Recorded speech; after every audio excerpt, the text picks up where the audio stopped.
मोदी जी की तानाशाही नहीं चलेगी, नहीं चलेगी। दोस्तों मैंने तो 3 साल पहले ही ये जूता चटा देना है बीजेपी की सरकार को। जय जोहार साथियों, यूजीसी को लेके देश के अंदर हंगामा हो रहा है कि यूजीसी के जो नए कानून आए हैं, नियमावली जो आई है, उसके विरोध में पूरे देश के अंदर एक छोटा मोटा माहौल बन रहा है। लेकिन कई मीडिया या कई ऐसे यूट्यूबरों के माध्यम से बड़े पैमाने पे बढ़ चढ़ के दिखाया जा रहा है।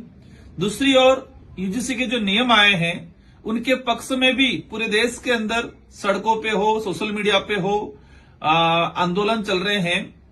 उसको भी कुछ मीडिया दिखा रहा है, कुछ मीडिया नहीं दिखा रहा है। साथियों, ये चीज जानने का जरूरत है क्योंकि आज देश के अंदर कई हमारे युवा साथी हैं जो गरीब तबके का जो समुदाय है, उनको यूजीसी क्या है उसको लेके कंफ्यूजन है। मैं उसको बताना चाहूंगा जो मैं समझा हूं। देश के हमारे उच्च शिक्षण संस्थाएं, जो उच्च शिक्षण संस्थाएं हैं, उनके अंदर आदिवासी, दलित, पिछड़ा, विकलांग हो, इन बच्चों के साथ जो भेदभाव होता है, जातिगत भेदभाव कहे, लिंग आधारित भेदभाव कहे, इन भेदभाव की वजह से बच्चे सुसाइड करते हैं, बच्चे पढ़ाई छोड़ देते हैं, बच्चे अपने आप को हीनता की भावना से देखते हैं कि देश के अंदर हजारों सालों से छुआछूत भेदभाव जातिगत हो, ये होता आया है, आज भी हो रहा है। और इसीलिए यूजीसी ने 2012 में नियम बनाए कि जातिगत भेदभाव से, लिंग आधारित भेदभाव से, दिव्यांगजन के आधार पर भेदभाव को रोकने के लिए एक कड़े नियम बनाए गए हैं।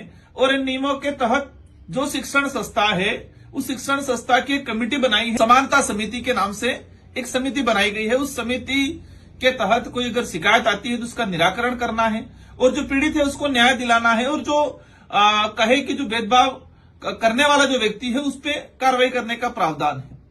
लेकिन इसके बावजूद भी देश के उच्च शिक्षण संस्थानों में भेदभाव नहीं रुका, और भेदभाव की वजह से कई बच्चों ने आत्महत्या की। आप सब विदित हैं, देश में रोहित वेमुला का जो प्रकरण आया, हैदराबाद यूनिवर्सिटी के अंदर, सेंट्रल यूनिवर्सिटी थी, उसके अंदर वेमुला एक दलित समुदाय से आता था। उस व्यक्ति के साथ छुआछूत भेदभाव के कारण उस व्यक्ति ने थक के आत्महत्या की। और उसने जो सुसाइड नोट लिखा, उसमें आपने देखा होगा, एक लाइन लिखी कि मेरा जन्म ही मेरे जीवन का सबसे बड़ी दुर्घटना है।